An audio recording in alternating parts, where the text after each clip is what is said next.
Hi everyone, this is Aarti. Welcome back to my channel environment by आरती।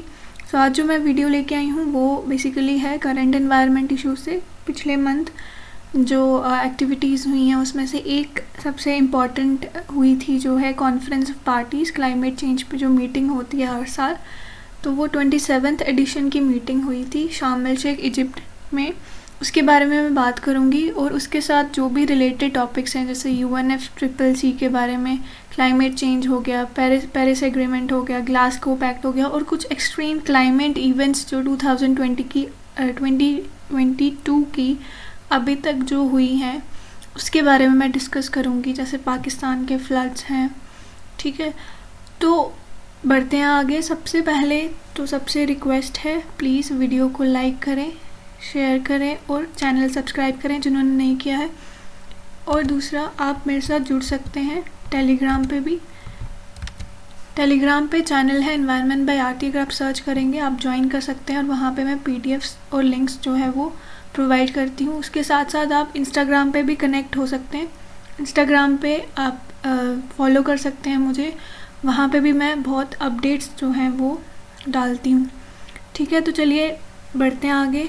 सबसे पहले तो ये एक पिक्चर है, पाकिस्तान की है, इस साल की जब फ्लड्स आए थे मार्च अप्रैल में या मानसून में जो फ्लड्स आए हैं वहाँ पे ये पिक्चर ली गई है। और क्योंकि बहुत ज़्यादा फ्लड्स वहाँ पे देखे गए, एक्सट्रीम लेवल पे फ्लड्स देखे गए, जिसकी वजह से 1000 से ज़्यादा वहाँ पे लोगों की डेथ हुई और उसके साथ साथ बहुत सारे लोगों को माइग्रेट करना पड़ा, एनिमल्स को इफ़ेक्ट हुआ, ठीक है। तो ये सारी चीज़ें रिलेटेड थी क्लाइमेट चेंज की इवेंट से, ठीक है। क्लाइमेट चेंज होने की वजह से यहाँ पे फ्लड्स जो है वो बहुत ज़्यादा देखे गए। अब बात करते हैं हम हमारी न्यूज़ की। तो न्यूज़ में ये जो आर्टिकल था वो आया था कि जब conference of parties 27th addition जो है उसका कंक्लूजन आया या उसका जो जब वो कंप्लीट हुई तो एक एग्रीमेंट जो है वो लाया गया लॉस एंड डैमेजेस फंड को इस्टेब्लिश करने के लिए, ठीक है। तो जो वनरेबल कंट्रीज़ हैं जिनको बहुत ज़्यादा डैमेज होता है क्लाइमेट रिलेटेड डिज़ास्टर से, उनके लिए ये फ़ंड जो है वो बनाया गया, ये एग्रीमेंट जो है वो बनाया गया जिससे कि उनको कंपनसेशन प्रोवाइड की जाए जो भी उनको लॉस या डैमेज होता है क्लाइमेट रिलेटेड इवेंट से, ठीक है, क्लाइमेट रिलेटेड डिज़ास्टर से। अब सबसे पहले तो वनरेबल कंट्रीज़ कौन सी हैं? अब ज़रूरी नहीं है जहाँ पे कोई भी क्लाइमेट चेंज के रिलेटेड एक्टिविटीज़ हो रही हैं, जैसे कार्बन एमिशंस हो रही हैं, जैसे डेवलप्ड और डेवलपिंग कंट्रीज़ हैं, यहाँ पे कार्बन एमिशन बहुत ज़्यादा होती है। लेकिन ऐसा तो नहीं है कि वो वहीं पे जो इम्पैक्ट है वो वहीं पे सीमित है, क्योंकि हमारा जो एटमॉस्फेयर है बहुत डायनामिक है, सर्कुलेशन होती है, तो एक जगह से जो एमिशंस हैं वो दूसरी जगह पे ट्रांसफ़र हो सकती हैं। इसकी वजह से आपने देखा होगा कि एंटार्कटिक में या आर्कटिक में या जो ग्रीनलैंड जैसी कंट्रीज़ हैं वहाँ पे आइस जो है वो मेल्ट होती है, आइस शीट्स मेल्ट होती हैं, उसकी वजह से सी लेवल राइज होता है। तो एक जगह से अगर एमिशन हो रही है तो उसका इम्पैक्ट दूसरी जगह पे देखा जाता है। तो वैसे ही कुछ कंट्रीज़ हैं, आपने न्यूज़ में भी देखा होगा जब ये कॉन्फ्रेंस चल रही थी तो एक कंट्री थी, आइलैंडिक कंट्री थी, साउथ पैसिफिक ओशन की, जो पूरी की पूरी आइलैंड से बनी हुई है, ठीक है। तो उस कंट्री में हालांकि वो क्या है, कार्बन नेगेटिव नेशन है, मतलब वहाँ पे कार्बन जो एमिशन होती है वो बिल्कुल कम होती है, लेकिन उनको सबसे ज़्यादा इम्पैक्ट जो है वो झेलना पड़ रहा है क्लाइमेट चेंज की वजह से। और वो कंट्री है वनुआतू, आपने देखा होगा, न्यूज़ में भी आया था, क्योंकि वो आइलैंडिक कंट्री है तो वहाँ पे जो सी लेवल राइज है बहुत ज़्यादा हो गया है और उसकी वजह से वो आइलैंड्स जो हैं वो धीरे धीरे सिंक हो रहे हैं। तो उनको बहुत ज़्यादा रिस्क है इस चीज़ का, इसीलिए उन्होंने डिमांड की है कि हमें लॉस एंड डैमेज जो फंड है वो प्रोवाइड किया जाए as a compensation by developed and developing countries, ठीक है। तो चलिए सबसे पहले देखते हैं कि कॉन्फ्रेंस ऑफ पार्टीज़ क्या है। कॉन्फ्रेंस ऑफ पार्टीज़ एक सुप्रीम डिसीजन मेकिंग बॉडी है UNFCCC की। UNFCCC कन्वेंशन है, क्लाइमेट चेंज के ऊपर बना हुआ ये। इसके बारे में हम देखेंगे नेक्स्ट स्लाइड्स में। अब जो भी इसके मेंबर्स हैं, जो भी UNFCCC के मेंबर्स हैं, उनको हम पार्टीज़ बोलते हैं, ठीक है। जो इस कन्वेंशन की मेंबर्स हैं उनको हम पार्टीज़ बोलते हैं, और ये पार्टीज़ या ये जो सारी स्टेट्स हैं या कंट्रीज़ हैं रिप्रेजेंट करती हैं कॉन्फ्रेंस ऑफ पार्टीज़ में, ठीक है। अब इनका क्या काम होता है, जो भी ये डिसीजंस लेते हैं या जो भी इम्प्लीमेंटेशंस करते हैं उनको रिव्यू करना, ठीक है। जैसे मान लो पेरिस एग्रीमेंट हुआ था, अब उसके बारे में जो भी डिसीजन लिए जाते हैं, जो भी काम होता है, उसको रिव्यू करने का काम कॉन्फ्रेंस ऑफ पार्टीज़ का होगा। जैसे हर साल मीटिंग होगी तो उसमें ये देखा जाएगा कि कितना काम क्लाइमेट चेंज की मिटिगेशन में हुआ है, ठीक है। एमिशन को कंट्रोल करने में कितना काम हुआ है, तो ये सारी चीज़ें कॉन्फ्रेंस ऑफ पार्टीज़ देखती हैं, और वो डिसीजंस भी लेते हैं जो नेसेसरी है उसके लिए। अब एक और चीज़ है जो क्लाइमेट रिलेटेड या एमिशन रिलेटेड जो इन्वेंट्रीज़ है वो पार्टीज़ को बनानी होती है। कोई भी कंट्री है, जैसे इंडिया है, इंडिया भी उसका एक मेंबर है, यानी कि एक पार्टी है उसकी, तो उनको क्या करना पड़ता है, हर साल इन्वेंट्री बनानी पड़ती है एमिशंस को लेके कि कितना एमिशन हुआ है कंट्री में, एवरेज एमिशन कितना हुआ है by the activities of humans, ठीक है। तो उसके बाद वो वहाँ पे सबमिट की जाती हैं, और वो जो इन्वेंट्रीज़ हैं उनको रिव्यू किया जाता है कि क्या इसमें काम हुआ है, क्या काम करने की ज़रूरत है, क्या टेक्नोलॉजिकल सॉल्यूशंस हम यूज़ कर सकते हैं इसको कम करने के लिए। अब कॉन्फ्रेंस ऑफ पार्टीज़ जो हैं वो हम हर साल मिलती हैं, अनलेस एंड अनटिल कोई ऐसा सिचुएशन ना आ जाए जैसे कोविड है, ठीक है, कि उनको मीट ना करना पड़े, या फिर वो खुद ही डिसाइड करती हैं कि उनको कब मिलना है। फर्स्ट मीटिंग जो है कॉन्फ्रेंस ऑफ पार्टीज़ की वो हुई थी बर्लिन में, जर्मनी में, इन मार्च 1995, ठीक है। अब देखते हैं conference of parties 27th addition के बारे में। तो conference of parties 27th addition, अगर आप इसका पूरा मतलब समझे तो कॉन्फ्रेंस ऑफ पार्टीज़ तो आपको पता चल गया क्या है। तो इनकी जो 27th मीटिंग हुई थी अंडर द UNFCCC, ठीक है, United nation framework convention on climate change, इनके अंडर ये कॉन्फ्रेंस हुई थी या मीटिंग हुई थी। अब ये कब हुई थी, लास्ट मंथ नवंबर में, 6 to 18 नवंबर, लेकिन ये 1-2 दिन के लिए एक्सटेंड की गई थी।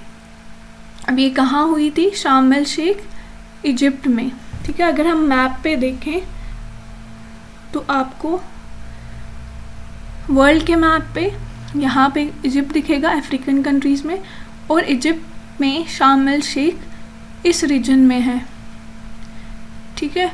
अब नेक्स्ट देखते हैं UNFCCC क्या है। अब UNFCCC एक बॉडी है UN की, United Nations framework convention on climate change. ये क्लाइमेट चेंज के जितने भी इश्यूज़ हैं उन पे ये काम करते हैं और उनको सॉल्व करने की कोशिश करते हैं। अब ये फोर्स में आई थी 21 मार्च 1994 में। अभी तक यहाँ इसके 198 कंट्रीज़ जो मेंबर्स हैं, जिनको हम क्या कहते हैं, पार्टीज़ टू द कन्वेंशन, ठीक है। अब इनका ये काम है कि जो भी ह्यूमन इंटरफेरेंस की वजह से क्लाइमेट सिस्टम चेंज हो रहा है उसको प्रिवेंट करना, ठीक है। हेडक्वार्टर्स इनके हैं बॉन, जर्मनी में, और इस वक्त इनके हेड हैं साइमन स्टाइल, ठीक है। साइमन स्टाइल इनके इस वक्त हेड है।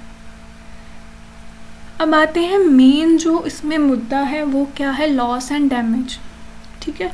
लॉस एंड डैमेज बेसिकली क्या है, क्लाइमेट चेंज का वो इम्पैक्ट है जिसको हम मिटिगेशन से ना ही एडेप्टेशन से अवॉइड कर सकते हैं, क्योंकि एक बार क्लाइमेट चेंज का इम्पैक्ट पड़ गया, कोई डिज़ास्टर हो गया, तो उसको हम ऐसे ही ठीक नहीं कर सकते, ठीक है। जैसे कि मिटिगेशन क्या हुआ, जब हम किसी डिज़ास्टर को होने से प्रिवेंट करते हैं, ठीक है। जैसे cutting green house gas emissions, अगर हम एमिशंस कम कर देंगे तो टेम्परेचर राइज कम होगा, उसकी वजह से सी लेवल राइज कम होगा, ग्लेशियर्स कम मेल्ट होंगे, तो मिटिगेशन का ये मतलब है। एडेप्टेशन का मतलब है कि जब हमें पता है कि यहाँ पे ये डिज़ास्टर होने वाला है तो हम उसके लिए कोई ऐसा इंतज़ाम कर लें कि उसकी जो डैमेजेस हैं वो कम से कम हो।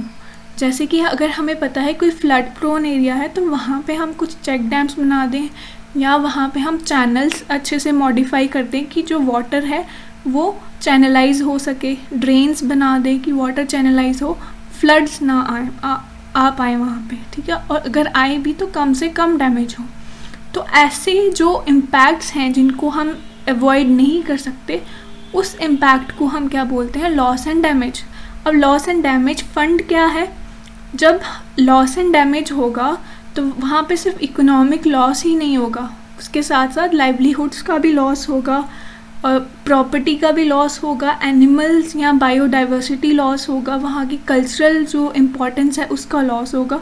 तो इन सब चीज़ों को मिला के जो भी क्या हम कह सकते हैं कंपनसेशन बनता है, उसको डिमांड रखना, उसको लेना बाकी डेवलप्ड या डेवलपिंग कंट्री से, उसको हम कहते हैं लॉस एंड डैमेज फंडिंग। जब हम क्लेम करते हैं कि हमारा इतना लॉस हुआ है और हमें इतने पैसों की ज़रूरत है इसमें, ठीक है, तो उसको हम लॉस एंड डैमेज फंडिंग कहेंगे। अब ये पहले से जो मैकेनिज़्म है वो वर्क कर रहा था, लेकिन इसका कोई स्पेसिफिक जो एग्रीमेंट है अभी तक नहीं हुआ था।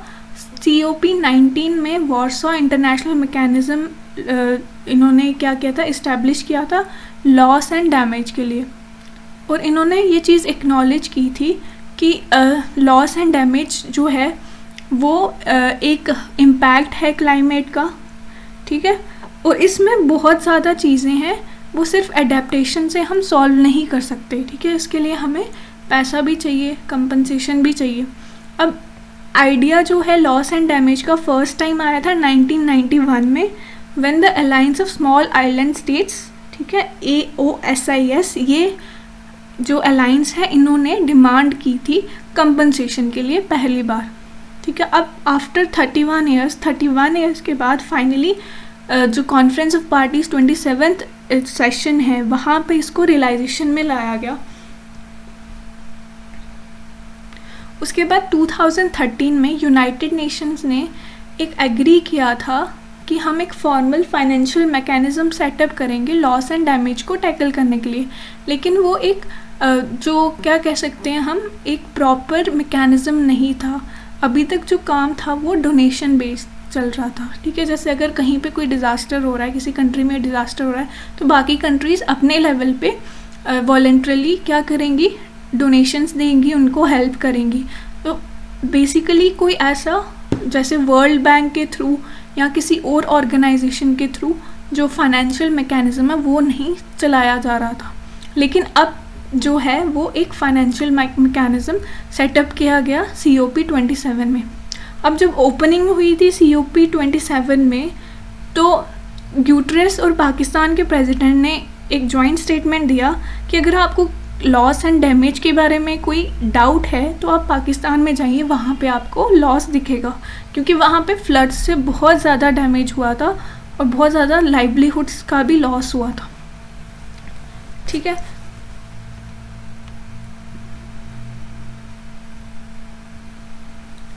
अब जो conference of parties 27th addition थी उसमें बहुत सारी कंट्रीज़ ने ये प्लेज लिया था कि हम इसमें अपना कंट्रीब्यूशन देंगे, जैसे ऑस्ट्रिया है, बेल्जियम है, Canada, France, Germany and New Zealand, ठीक है। उससे पहले डेनमार्क और स्कॉटलैंड ने पहले ही ये प्लेजेस ले ली थी, लेकिन ये जो कंट्रीज़ हैं ये इस बार इसमें ऐड हुई।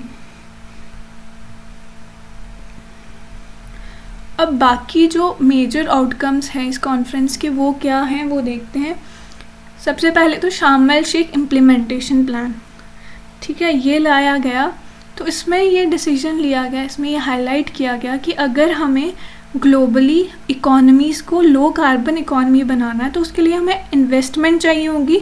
वो इन्वेस्टमेंट कितनी होनी चाहिए, एटलीस्ट 4 to 6 ट्रिलियन US$, ठीक है। हर साल हमें इतनी इन्वेस्टमेंट चाहिए, तभी हम ग्लोबली इकोनॉमीज़ को लो कार्बन इकोनॉमी बना सकते हैं, मतलब जहाँ पे कार्बन की एमिशन कम होगी, डेवलपमेंट होगा लेकिन कार्बन की एमिशंस भी कम होगी।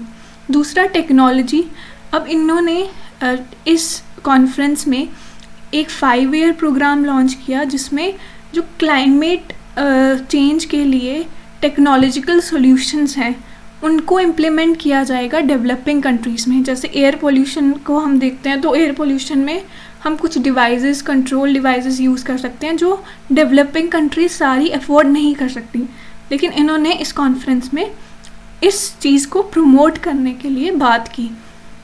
ठीक है, अब मिटिगेशन क्या है? मिटिगेशन में इन्होंने कहा कि जो कॉन्फ्रेंस ऑफ पार्टीज 27 एडिशन है ये मिटिगेशन पे वर्क करेगी। ठीक है, मतलब जैसे हमें एमिशंस को कम करना है, एमिशंस को रिड्यूस करना है। ठीक है, हमें फॉसिल फ्यूल्स का यूज़ कम करना है जिससे कि हम क्लाइमेट चेंज को मिटिगेट कर सकें, उसको ठीक कर सकें। ठीक है, तो इन्होंने एक लॉन्च किया प्रोग्राम, मिटिगेशन प्रोग्राम, जिससे हम इमीडिएटली क्या करेंगे, जो भी हम एक्टिविटीज़ कर रहे हैं इन द जो भी क्लाइमेट चेंज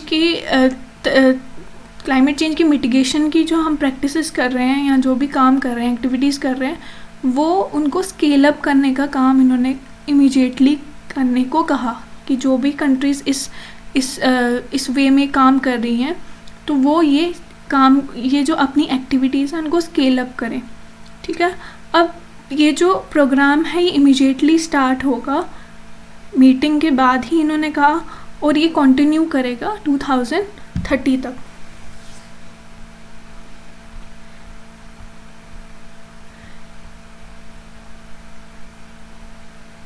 ठीक है, उसके बाद ग्लोबल स्टॉक टेक क्या है? हमने देखा था जो पेरिस एग्रीमेंट था उसमें क्या है, उसमें ये डिसाइड किया था कि जो भी कार्बन एमिशंस हैं उन पे काम किया जाएगा और एवरी 5 ईयर उस पर हम एक रिपोर्ट देंगे। हर एक कंट्री, हर एक मेंबर उस पर रिपोर्ट देगा कि क्या काम हमने किया और उसको रिड्यूस किस हद तक हमने किया हुआ है।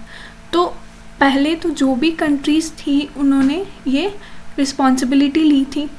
अब इस कॉन्फ्रेंस में उसमें और भी कंट्रीज़ जुड़ गई जिन्होंने ये रिस्पॉन्सिबिलिटी ली कि हम क्या करेंगे, जो एक तो एमिशंस कम करेंगे, दूसरा पेरिस एग्रीमेंट में ये कहा गया था कि जो टेम्परेचर है उसको राइज़ नहीं करने देना है 2 डिग्री सेल्सियस तक। ठीक है, जो एवरेज ग्लोबल टेम्परेचर है उसको 2 डिग्री सेल्सियस से ऊपर हमें राइज़ नहीं करने देना। तो ये जो रिस्पॉन्सिबिलिटी है ये बाकी कंट्रीज़ ने भी इसमें जो है उठाई है इस बार, तो ये चीज़ इसमें कही गई है। एडेप्टेशन देखते हैं, एडेप्टेशन क्या है? वर्ल्ड मेट्रोलॉजिकल ऑर्गेनाइजेशन ने अपने प्लान्स अनवील किए कि वो अर्ली वार्निंग सिस्टम्स लगाएंगे ऐसी जगहों पे जहाँ पे पहले अर्ली वार्निंग सिस्टम्स नहीं थे। जैसे कि अफ्रीकन जो नेशंस हैं उसमें 60% जो जगह है वहाँ पे अर्ली वार्निंग सिस्टम नहीं है, तो ये काम करेंगे कि उन जगहों पर ये अर्ली वार्निंग सिस्टम्स लगाएंगे। जैसे सुनामी कहीं पे आती है तो पहले से ही जो वार्निंग है वो आ जाती है कि यहाँ पे ऐसा कुछ देखा जा रहा है, तो उसकी वजह से जो डैमेज है उसको कंट्रोल किया जा सकता है। ठीक है, फाइनेंस से हम देखेंगे, फाइनेंस में क्या है कि सबसे पहले जो ऐसा मीटिंग हुई है, ठीक है, सबसे पहले ऐसी मीटिंग जो हुई है COP27 में, जिसमें कि फाइनेंशियल नीड्स को एड्रेस किया गया कि हमें क्लाइमेट चेंज को मिटिगेट करने के लिए इतना इन्वेस्टमेंट चाहिए। तो उन्होंने ये बताया कि $4 ट्रिलियन हमें चाहिए, इन्वेस्टमेंट चाहिए, इतनी चाहिए जबकि हम रीन्यूएबल एनर्जी सेक्टर को रिवाइव कर सके, उसको आगे बढ़ा सके। ठीक है, 2030 तक हर साल हमें ये जो इन्वेस्टमेंट है चाहिए अगर हमें रीन्यूएबल एनर्जी सेक्टर को डेवलप करना है। और अगर हमें नेट ज़ीरो एमिशंस का टारगेट अचीव करना है बाय 2050, तो कुल मिला के हमें इतना जो इन्वेस्टमेंट है इसके लिए चाहिए। अब डेवलप्ड कंट्रीज़ ने ये कहा है कि वो इंश्योर करेंगे कि वो 2023 से 100 बिलियन यूएस डॉलर्स जो हैं वो अपना कंट्रीब्यूट करेंगे for the mitigation of climate change.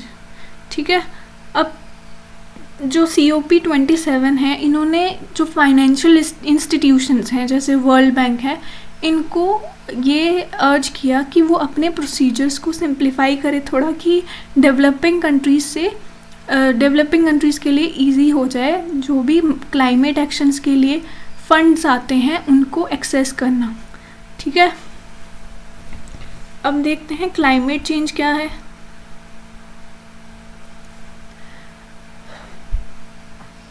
Climate change जो है, सबसे पहले इसके बारे में पढ़ने के लिए हमें क्लाइमेट और वेदर में डिफरेंस पता होना चाहिए। तो वेदर क्या, एक शॉर्ट टर्म हम कह सकते हैं चेंजेस हैं एटमॉस्फेयर में। ठीक है, जब शॉर्ट टर्म चेंजेस होते हैं, जैसे आप कोई भी ऐप देखते हैं जिस पे वेदर के अपडेट्स आते हैं, आप गूगल पे ही देखते हैं, तो उसमें आवरली बेसिस पर, ठीक है, आवरली बेसिस पे अपडेट्स आते हैं। जैसे किसी दिन रेनफॉल होती है तो उस दिन आपको आवरली बेसिस पर दिख जाता है कि 20% रेनफॉल है, फिर 1 घंटे बाद 90% रेनफॉल है। तो वो शॉर्ट टर्म जो चेंजेस है डेली बेसिस पर, उनको हम क्या कहते हैं, वेदर। ठीक है, अब क्लाइमेट क्या है, क्लाइमेट जब हम लॉन्ग टर्म बेसिस पर देखते हैं कि किसी रीजन में क्या डेली एवरेज चेंजेस हो रहे हैं, एवरेज डेली चेंजेस जो हैं वो क्या हो रहे हैं। ठीक है, जैसे हम 6 महीने का डेटा उठा के देख लें कि इस जगह पे कितनी रेनफॉल हुई है, 6 महीने में एवरेज रेनफॉल कितनी हुई है इस जगह पे, इस पर्टिकुलर जगह पे, तो वो या तो हम 6 महीने के लिए, हम 1 ईयर के लिए, या 10 ईयर्स के लिए, 30 ईयर्स के लिए कलेक्टिवली हम एवरेज देखते हैं। जैसे टेम्परेचर का एवरेज देखते हैं या रेनफॉल पैटर्न का एवरेज देखते हैं। ठीक है, जैसे हमने 30 ईयर्स का एक डाटा तैयार किया एवरेज टेम्परेचर का, तो वो क्या है, क्लाइमेट है। ठीक है, वो हम देखते हैं क्लाइमेट के लिए। अब क्लाइमेट चेंज क्या है, जैसे पर्टिकुलरली हम क्या करते हैं, 30 ईयर्स का ही डेटा कलेक्ट करते हैं और उसकी एवरेज हम नोट करते हैं कि इस जगह का क्लाइमेट कैसा है। ठीक है, अगर उसमें 30 ईयर्स के बाद कोई चेंज आया है तो उसको हम क्या बोलेंगे, क्लाइमेट चेंज, मतलब टेम्परेचर या वेदर पैटर्न्स में कोई शिफ्ट आया है। ठीक है, अगर उसमें थोड़ी सी फ्लक्चुएशंस हुई हैं, कम हुआ है, ज़्यादा हुआ है, तो उसको हम रेफ़र करते हैं क्लाइमेट चेंज। अब ये नेचुरल भी हो सकता है। नेचुरल कैसे हो सकता है, जैसे सोलर साइकिल होता है, जैसे 11 ईयर्स के बाद जो सन की रेडिएशंस है वो चेंज होगी। कभी कभार ऐसा होता है कि रेडिएशन कम हो जाती है, कभी कभार होता है रेडिएशन ज़्यादा हो जाएगी, उसमें सन स्पॉट्स ज़्यादा हो जाएंगे।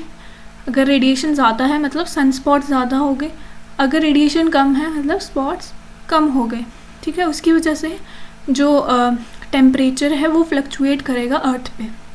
ठीक है, लेकिन सिंस 1800 से हमने देखा, जब से इंडस्ट्रियल रेवोल्यूशन हुई है, तो ह्यूमन एक्टिविटीज़ की वजह से जो क्लाइमेट चेंज है वो ड्राइव हुआ है, मतलब वो ज़्यादा बढ़ा है, इन्हांस हुआ है। पर्टिकुलरली जब हम फॉसिल फ्यूल्स का यूज़ करते हैं, कोल का यूज़ करते हैं, ऑयल, गैस, ठीक है, तो इन चीज़ों का यूज़ करने से ग्रीन हाउस गैसेज एमिट होती हैं, जैसे कार्बन डाइऑक्साइड, मीथेन। आपने देखा होगा जो कार्बन डाइऑक्साइड का लेवल है वो इंक्रीज़ हो चुका है आज के टाइम पे, क्योंकि एमिशंस बहुत ज़्यादा हैं।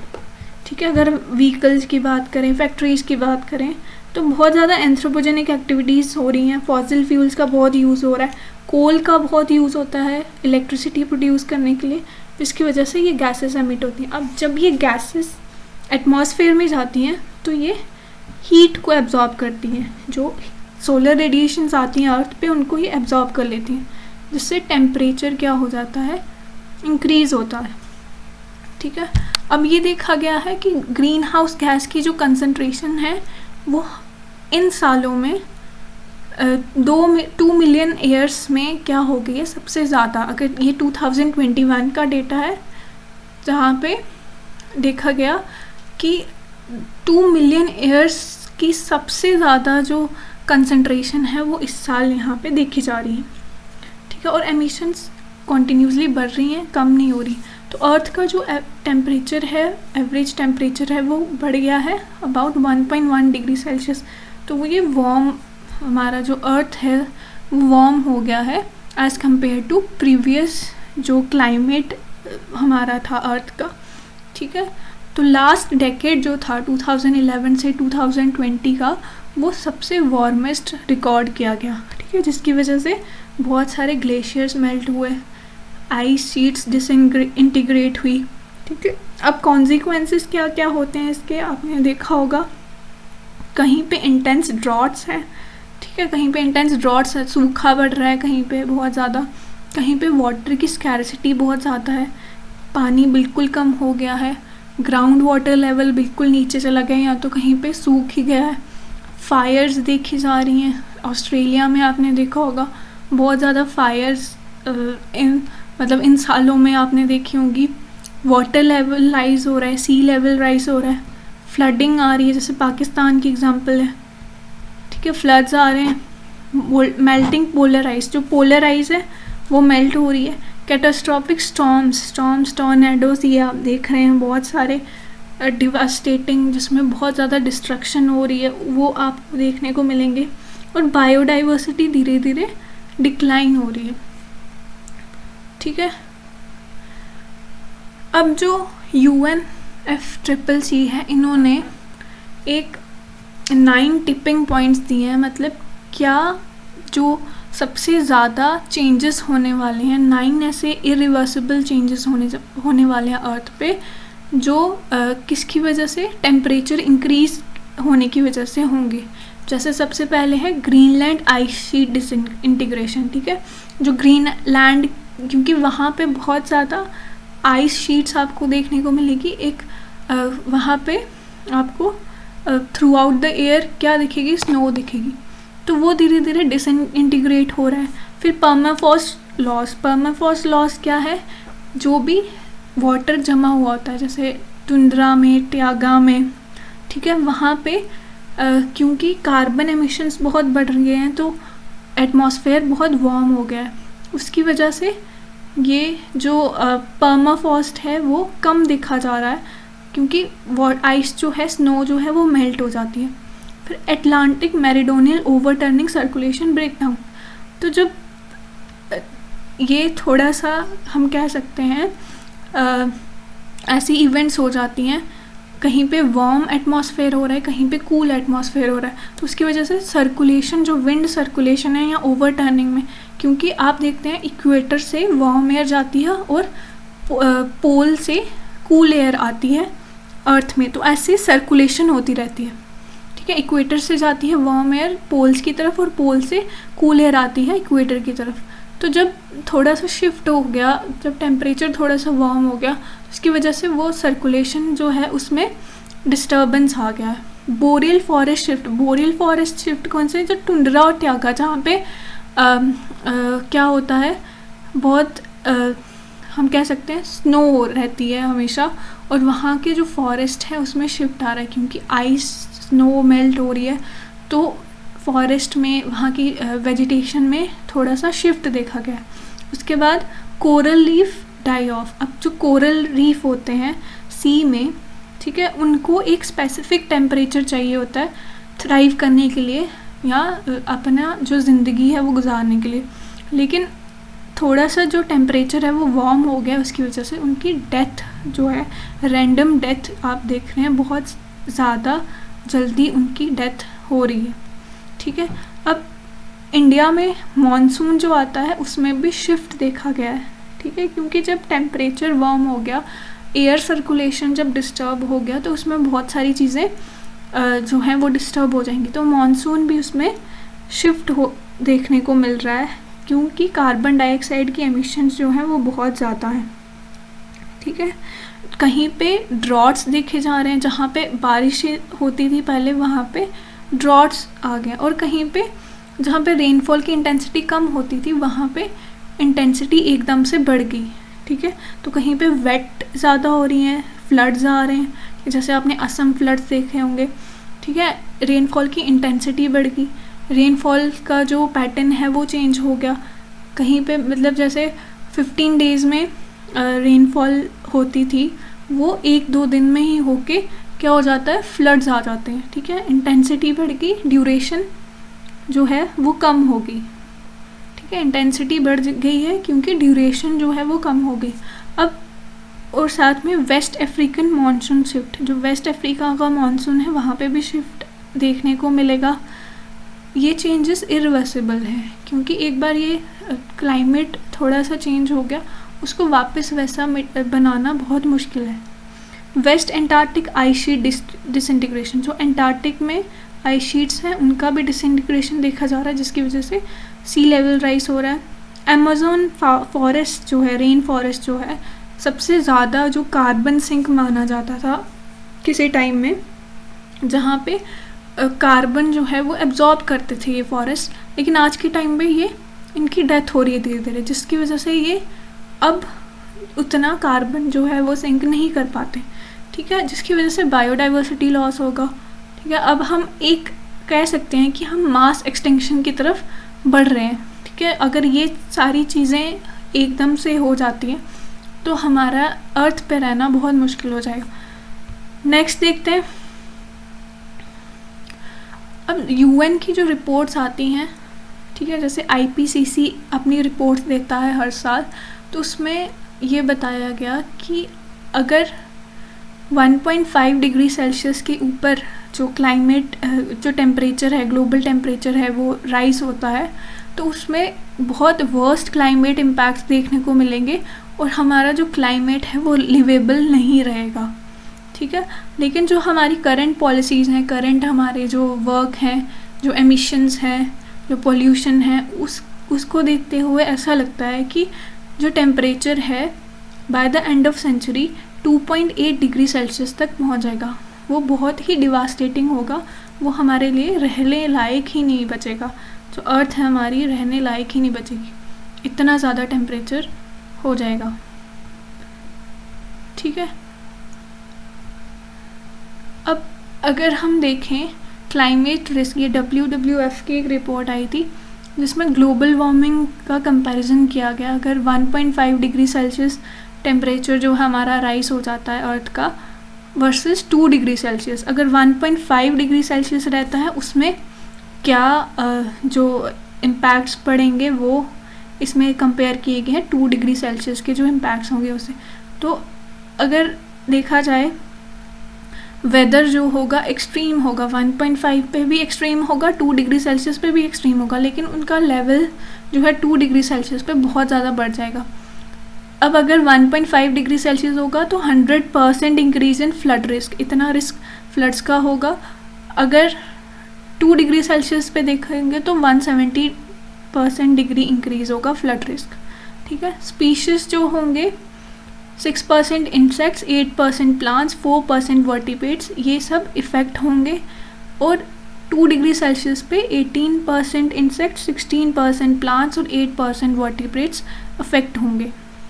वाटर अवेलेबिलिटी अगर देखा जाए तो 350 मिलियन अर्बन रेजिडेंट्स जो हैं वो एक्सपोज हो जाएंगे ड्रॉट्स में और बाय 2100। ठीक है, और इसमें 2 डिग्री सेल्सियस पे अगर देखा जाए तो 410 मिलियन अर्बन रेजिडेंट्स एक्सपोज होंगे सिवियर ड्रॉट्स में। ठीक है, बहुत ज़्यादा सूखा यहाँ पे देखने को मिलेगा, पानी बिल्कुल नहीं आपको अवेलेबल होगा। ठीक है, आर्कटिक सी आइस क्या होगा, आइस फ्री समर्स इन, अब हम देखते हैं कि आर्कटिक में through out the year ice रहती है, लेकिन अगर 1.5 डिग्री सेल्सियस टेम्परेचर होता है तो एवरी 100 ईयर्स पे आपको आइस फ्री समर्स दिखेंगे। वहाँ पे स्नोफॉल होगी, आइस मेल्ट होगी, समर्स में आपको वहाँ पे आइस नहीं मिलेगी। और अगर 2 डिग्री सेल्सियस होता है तो ये ड्यूरेशन कम हो जाता है एवरी 10 ईयर्स, तो एवरी 10 ईयर्स आपको वहाँ पे आइस फ्री समर्स दिखेंगे। अब लोगों पे क्या इफेक्ट होने वाला है, 9% of world's population will be expose to extreme heat waves at least once every 20 years. हर 20 साल में एक्सट्रीम हीट वेव्स आपको देखने को मिलेंगी। अभी भी आप अगर देखें तो बहुत सारी, जैसे यूके में है, इंग्लैंड में है, ऑस्ट्रेलिया में एक्सट्रीम हीट वेव्स आपको देखने को मिलेंगी। 50 डिग्री सेल्सियस से ऊपर टेम्परेचर जा रहा है, उसकी वजह से जो डेथ्स हैं वो बढ़ जाती हैं। ठीक है, अगर 2 डिग्री सेल्सियस होगा तो 28% वर्ल्ड पॉपुलेशन हो जाएगी एक्सपोज एक्सट्रीम हीट वेव से, ठीक है। सी लेवल राइज अगर देखें, sea level rise 46 million people impact होंगे सी लेवल राइज से बाय 2100, और 49 मिलियन पीपल होंगे sea level rise of 56 centimetre by 2100। यहाँ पे 48 सेंटीमीटर सी लेवल राइज होगा, यहाँ पे 56 सेंटीमीटर सी लेवल राइज होगा, क्योंकि बहुत अगर जो लोग रहते हैं वहाँ पे सी शोर्स के पास या जो कोस्टल एरियाज़ में रहते हैं उनको बहुत ज़्यादा इम्पैक्ट पड़ने वाला है। जो आइलैंड्स में रहते हैं उनको तो बहुत ही ज़्यादा इम्पैक्ट्स पड़ने वाले हैं, क्योंकि बहुत सारे आइलैंड्स जो हैं वो सिंक हो जाएंगे। कॉस्ट क्या है, अब हमें इस वक्त जो मिटिगेशन की कॉस्ट है वो बहुत कम पड़ेगी, लेकिन जब एक टेम्परेचर इंक्रीज़ हो गया वहाँ पे एग्रीकल्चर काम नहीं करेगा, क्रॉप्स नहीं ग्रो कर पाएंगी, तो उससे इकोनॉमिक ग्रोथ जो है वो कम हो जाएगी, ठीक है। जो लो इनकम कंट्रीज़ हैं उनकी तो बहुत ही ज़्यादा बुरी हालत हो जाएगी, क्योंकि जब मेनली जो कंट्रीज़ हैं वहाँ पे एग्रीकल्चर जो है वो वहाँ उनकी इकोनॉमी उस पर डिपेंड करती है, तो ये चीज़ें होंगी। कोरल ब्लीचिंग, अब कोरल रीफ्स का हमें पता है 70% of world's coral reefs are lost by 2100। अगर 1.5 डिग्री सेल्सियस टेम्परेचर हो जाता है तो इतना जो % कोरल्स हैं वो लॉस हो जाएंगे। अगर 2 डिग्री सेल्सियस हो जाता है तो बिल्कुल ही कोरल्स जो हैं वो एक्सटिंक्ट हो जाएंगे बाय 2100।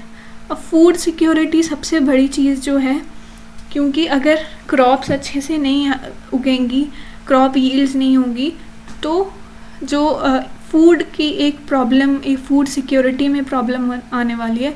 ड्रॉट्स अगर होंगे, ठीक है, कहीं पे क्रॉप डैमेज होंगे या डिज़ास्टर्स होंगे, फ्लड्स आएंगे, तो क्रॉप्स जो हैं वो यील्ड नहीं कर पाएंगे। तो लोअर यील्ड की वजह से सबको, क्योंकि पॉपुलेशन बहुत ज़्यादा है वर्ल्ड की, तो सबको ये फूड जो है वो अवेलेबल नहीं होगा। उसकी वजह से वॉर्स भी होंगी रिसोर्सेज के लिए, क्योंकि वॉर्स होती हैं, ठीक है, तो उससे जो अर्थ को बहुत ज़्यादा इम्पैक्ट पड़ने वाला है। नेक्स्ट देखते हैं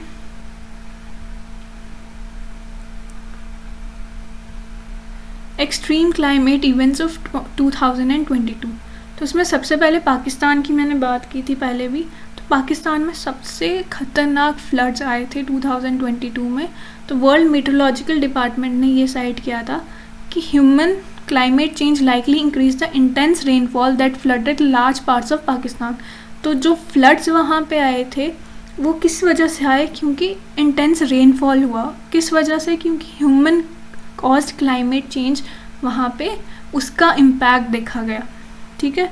तो ये यहाँ पे क्लियर होता है कि क्लाइमेट चेंज की वजह से वहाँ पे इंटेंस रेनफॉल हुआ, उसकी वजह से बहुत ज़्यादा डिवास्टेटिंग फ्लड्स वहाँ पे आए। अब क्या हुआ, 60% लेस देन नॉर्मल रेनफॉल।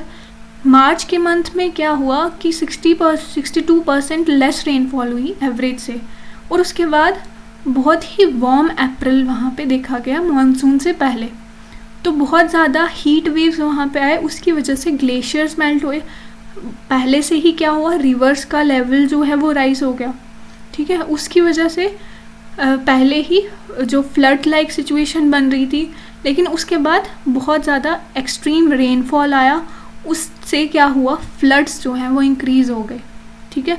तो वो एक्सट्रीम इवेंट बन गया वहाँ का। Access to basic necessities became difficult for 33 million people of Pakistan 220 million population, ठीक है। इतने लोगों के लिए बेसिक नेसेसिटीज़ को एक्सेस करना वहाँ पे बहुत मुश्किल हो गया फ्लड्स की वजह से, एक्सट्रीम रेनफॉल की वजह से। और उसमें ओवर 1500 पीपल जो हैं वो किल हुए, उसके बाद डिस्प्लेस भी हुए, और उसके बाद जो इन्फेक्शंस वहाँ पे स्टार्ट हुई, क्योंकि जो वाटर वहाँ पे लॉग हो गया, वाटर लॉगिंग हो गई फ्लड्स के बाद, तो मलेरिया जैसे, डायरिया जैसे डिसीज़ वहाँ पे देखने को मिले। अब नेशनल इमरजेंसी डिक्लेयर की गई थी पाकिस्तान में अगस्त 26, 2022 में, क्योंकि फ्लड्स का जो लेवल था वो बहुत ही ज़्यादा एक्सट्रीम था, डिवास्टेटिंग था। बहुत सारे लोगों को इफ़ेक्ट हुआ वहाँ पे, बहुत एनिमल्स वहाँ पे मारे गए, बहुत बायोडाइवर्सिटी का भी लॉस हुआ, ठीक है। उसके बाद हरिकेन आयन इन यूएस। तो नासा का जो डाटा है वो रिवील करता है कि गल्फ ऑफ मैक्सिको में जो वाटर था वो बहुत वार्म हो गया था, उसकी वजह से ये पावरफुल हरिकेन डेवलप हुआ, ठीक है। और ये हरिकेन इतना स्ट्रॉन्ग था, इसने ऑलमोस्ट 101 लाइफ्स जो हैं वो ले ली, और जो मॉनेटरी लॉस हुआ था वो $100 बिलियन का लॉस यहाँ पे देखा गया, जो बहुत ज़्यादा है, ठीक है। अब यूरोप में क्या हुआ, ड्रॉट्स है, और ये वर्स्ट देखे गए 500 साल में, ठीक है। ऐसा क्योंकि एक्सट्रीम हीट वेव्स वहाँ पे आई जून जुलाई में, टेम्परेचर अबव 50 डिग्री सेल्सियस चला गया। उससे क्या हुआ कि drought like condition, severe droughts वहाँ पे आ गए, और इससे क्लेम कितनी लाइफ्स आप देख सकते हैं, heat waves claimed approximately 16,000 lifes, तो ये बहुत ही ज़्यादा डिवास्टेटिंग है। उसके बाद सिवियर ड्रॉट्स वहाँ पे देखे गए। स्पेन और पोर्तुगल में 1200 सालों में ड्राइएस्ट क्लाइमेट देखा गया, बहुत ही ड्राई क्लाइमेट देखा गया, ठीक है, कूल एंड ड्राई। ये सारी इवेंट्स किस वजह से हुई, क्लाइमेट चेंज की वजह से, ह्यूमन इंड्यूस्ड क्लाइमेट चेंज की वजह से हम कह सकते हैं। जो एमिशंस हम करते हैं, जो हम पोल्यूशन करते हैं, उसकी वजह से ये इवेंट्स देखने को मिली। उसके बाद बात करते हैं पेरिस एग्रीमेंट की। पेरिस एग्रीमेंट क्या है, एक लीगली बाइंडिंग इंटरनेशनल ट्रीटी है क्लाइमेट चेंज पे। ये अडॉप्ट की गई थी COP21 में पेरिस में ऑन December 12, 2050, और इसको जो अडॉप्ट किया था 196 पार्टीज़ ने इस एग्रीमेंट को, और ये फोर्स में आई थी 4 नवंबर 2016 में, ठीक है। ये हमने याद रखना है। पेरिस एग्रीमेंट बेसिकली क्या है, जब एग्रीमेंट हुआ था कि हमें ग्लोबल वार्मिंग को लिमिट करना है बिलो 2 डिग्री सेल्सियस, ठीक है, प्रेफरेबली टू 1.5 डिग्री सेल्सियस, मतलब हमें जो ग्लोबल टेम्परेचर राइज है उसको हमें 2 डिग्री सेल्सियस से कम रखना है, प्रेफरेबली मतलब 1.5 डिग्री सेल्सियस से हमारा पहला प्रायोरिटी है कि हम इसको इतना जो है कम रख सकें, ठीक है। To achieve this long term temperature goal, countries ने क्या किया, एक गोल बनाया कि हम कार्बन एमिशंस को कट ऑफ करेंगे, रिड्यूस करेंगे, ठीक है। अब पेरिस एग्रीमेंट जो था ये एक लैंडमार्क था, क्योंकि इससे पहले ये कभी एग्रीमेंट नहीं हुआ था जिसमें सारी की सारी जो कंट्रीज़ हैं उन्होंने रिस्पॉन्सिबिलिटी ली कि हम जो क्लाइमेट चेंज है उसको कम्बैट करेंगे और मिटिगेशन के जो भी स्टेप्स हैं वो हम उठाएंगे। उसके बाद है ग्लासगो पैक्ट। ग्लासगो पैक्ट जो है लास्ट जो कॉन्फ्रेंस हुई थी COP26, उसमें ये लिया गया था। अब इसमें ये डिसाइड हुआ था, पार्टीज़ ने ये प्लेज किया था कि हम जो कोल पावर बेस्ड क्या है पावर प्लांट्स हैं जिसमें हम इलेक्ट्रिसिटी प्रोड्यूस करते हैं, या फॉसिल फ्यूल बेस्ड जो पावर प्लांट्स हैं उनको हम फेज डाउन करेंगे, मतलब उनका यूज़ हम कम से कम करेंगे और धीरे धीरे हम इसको बिल्कुल ही ख़त्म कर देंगे। तो ये एक स्टेप था रिन्यूएबल एनर्जी रिसोर्स की तरफ कि हम रिन्यूएबल एनर्जी से इलेक्ट्रिसिटी जनरेट करें, ठीक है। तो ये अडॉप्ट हुआ था COP26 में नवंबर 2021 में, ठीक है। तो ये सब था इस वीडियो